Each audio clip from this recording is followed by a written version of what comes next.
പടം കിടിലം പടം, അതായത് ഫുൾ കോമഡി പടം. അതായത് ബൈജു അതേപോലെ തന്നെ എല്ലാവരും അഭിനയിച്ച എല്ലാവരും ഇതിൽ കോമഡി നല്ല രീതിയിൽ ചെയ്തിട്ടുണ്ട്. എന്തുകൊണ്ടും തിയേറ്ററിൽ കയറി കാണാവുന്ന ഒരു പടമാണ്.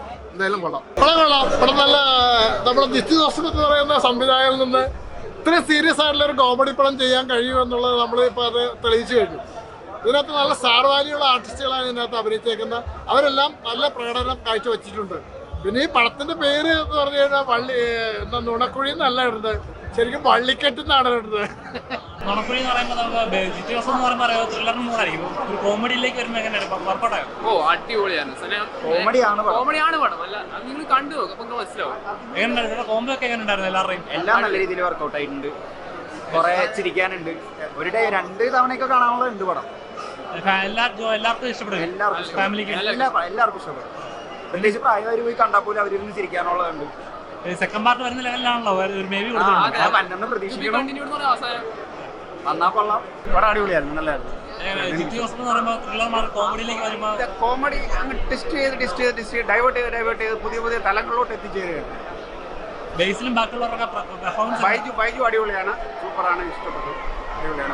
എക്സ്പീരിയൻസ് ചെയ്യാൻ ലാസ്റ്റിലത്തെ ആ ഒരു ഇതുണ്ട്. ലാസ്റ്റിലത്തെ അതിനകത്ത് ഒരു ക്ലൈമാക്സ് പോലെ ഇനി നിന്നെ കാണിച്ചു തരാന്നുള്ള രീതിയിൽ ബൈജുവിന്റെ ആ ഒരു കോമഡി അടിപൊളിയായിട്ടുണ്ട്. എനിക്ക് ഇഷ്ടപ്പെട്ടു. എങ്ങനെ ഉണ്ടായിരുന്നു? സൂപ്പറാണ്, നല്ല സിനിമയാണ്. ചിലപ്പോൾ ഹിറ്റ് ആകാനുള്ള സാധ്യതയുണ്ട്. യൂത്തിനൊക്കെ ഇഷ്ടപ്പെടും. ആരെ കൂടെ പെർഫോമൻസ് ആരുടെ കൂടെ ഇഷ്ടപ്പെട്ടെ? ബേസിലുണ്ട്. അയ്യോ, നുണക്കുഴി ഭയങ്കര രസമുണ്ടായിരുന്നു. ഞങ്ങൾ കുറേ ചിരിച്ചു, ഭയങ്കര സന്തോഷമായി. കാരണം എന്താ പറയുക, ഇങ്ങനത്തെ സിനിമകൾ കുറേ കാലമായി മലയാളത്തിൽ വന്നിട്ട്. നമ്മളിപ്പം ഈ വർഷമാണ് ആക്ച്വലി മറ്റേ ഗുരുവായൂരമ്പല നടയിലൊക്കെ കണ്ടത്. അപ്പം ചിരിക്കാൻ പറ്റുന്ന സിനിമകൾ മലയാളത്തിൽ കുറവായി വരുന്നു, റിയലിസ്റ്റിക് സിനിമകൾ കൂടുന്നു എന്നുള്ള ഒരു അഭിപ്രായക്കാരനാണ് ഞാൻ. അപ്പോൾ എനിക്ക് പ്രിയൻ സാറിൻ്റെ സിനിമകളൊക്കെ ആണല്ലോ കണ്ട് നമ്മൾ അറിഞ്ഞിട്ടുള്ളത്. അപ്പോൾ അതുകൊണ്ട് അങ്ങനത്തെ ഒരു ഫുൾ കൺഫ്യൂഷൻ ഡ്രാമ, എന്താ കുറേ കഥകൾ, കുറേ ആളുകൾ ഒരുമിച്ച് വന്ന് പല പ്രശ്നങ്ങളുമായിട്ട് വരുന്നു. ഒരു നുണ കാരണം പല പ്രശ്നങ്ങൾ നടക്കുന്നു. അതെല്ലാം കോമഡിയായി മാറുന്നു. കണ്ടുകൊണ്ടിരിക്കുന്ന നമുക്ക് കോമഡിയാണ്, അവർക്ക് ഭയങ്കര ബുദ്ധിമുട്ടാണ്. അപ്പം അങ്ങനത്തെ ഒരു സ്ക്രിപ്റ്റ് എല്ലാവർക്കും നല്ലപോലെ ചെയ്തിട്ടുണ്ട്. സ്ക്രിപ്റ്റ് എഴുതിയ കൃഷ്ണകുമാർ സാറിനെ ഞാനിപ്പോൾ അഭിനന്ദിക്കുകയായിരുന്നു. അപ്പം അഭിനയിച്ചവരും നല്ലപോലെ ചെയ്തിട്ടുണ്ട്. എല്ലാവരും കണ്ട് ഫാമിലി ആയിട്ട് വന്ന് കണ്ട് ചിരിച്ച് എക്സ്പീരിയൻസ് ചെയ്യേണ്ട, ആഘോഷിക്കേണ്ട സിനിമയാണ്. അങ്ങനെ ഇല്ല കേട്ടോ. പക്ഷെ ജിത്തു ജോസഫിന്റെ മൈ ബോസ് ഒക്കെ നമ്മൾ കണ്ട് എത്രയോ ആസ്വദിച്ചിട്ടുള്ളതാണ്. അപ്പൊ അതുകൊണ്ട് കഴിഞ്ഞ കുറച്ച് സിനിമകൾ ജിത്തു സാറിന്റെ ത്രില്ലർ അല്ലെങ്കിൽ ഡ്രാമ ഒക്കെയാണ് വന്നിട്ടുള്ളത്. പക്ഷെ ഇത് അങ്ങനെയല്ല. അദ്ദേഹം ഏത് തരം സിനിമയും ചെയ്യും എന്ന് വീണ്ടും തെളിയിക്കുകയാണ്. നിങ്ങളല്ലേ പറയേണ്ടത്. തകർത്താടിയിരിക്കാണല്ലോ, പ്രഷർ ഉടനെ ചിരിക്കുമായിരുന്നു. എങ്ങനെ ഉണ്ടായിരുന്നു? നല്ല റെസ്പോൺസ് ആയിരുന്നു തിയേറ്ററിൽ. ഇത് ഈ ഷോ നമുക്കറിയില്ല, അടുത്ത ഈ എല്ലാ ആൾക്കാരും കാണുന്ന ഷോയൊക്കെ കാണുമ്പോൾ അറിയാം. എന്തായാലും നമ്മൾ എല്ലാവരും ഹാപ്പിയാണ്, സിനിമ കണ്ടവരെല്ലാവരും ഹാപ്പിയാണെന്നാണ്. ഇതാണ് ഇതിന്റെ റൈറ്റർ കൃഷ്ണകുമാർ. ഹാപ്പിയാണെന്ന് തോന്നുന്നു. പെർഫോമൻസ് എല്ലാം ഗംഭീരമായിരുന്നു. എല്ലാവരും ഹാപ്പിയാണ്. തിയേറ്ററിൽ എല്ലാവരും നന്നായിട്ട് ചിരിക്കുന്നുണ്ട്. എല്ലാവരും നന്നായി ചെയ്തിട്ടുണ്ട്. എല്ലാവർക്കും നല്ല കൈയടി ഉണ്ടായിരുന്നു. പിന്നെ നിങ്ങൾ കണ്ടിട്ട് നിങ്ങളുടെ അഭിപ്രായം പറയാം, ബാക്കി പ്രേക്ഷകർ തീരുമാനിക്കട്ടെ. ആഗ്രഹമുണ്ടോ? ഇത് നിങ്ങൾ ഏറ്റെടുത്താൽ കണ്ടിന്യൂ ചെയ്യും. അതുകൊണ്ടാണ് മേ ബി എന്നിട്ടത്. Thank you.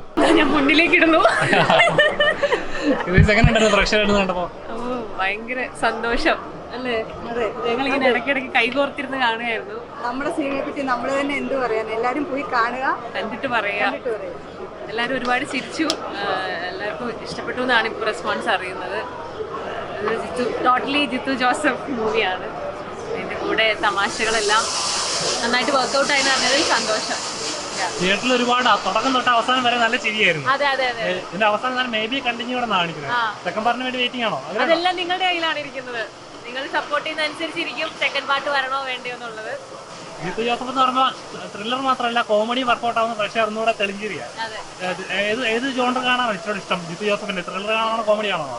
ഒരിക്കലും ഒരു എന്താ പറയാ, ഒരു ക്രിയേറ്റീവായിട്ട് ചിന്തിക്കുന്ന ഒരാളെ നമുക്കൊരു സ്പേസിൽ ലോക്കാക്കി കാണാൻ എനിക്ക് താല്പര്യമില്ല. അതുകൊണ്ട് തന്നെ സാറിന്റെ എല്ലാ രീതിയിലുള്ള പടങ്ങളും ഇഷ്ടപ്പെടുന്ന ഒരാളാണ് ഞാൻ.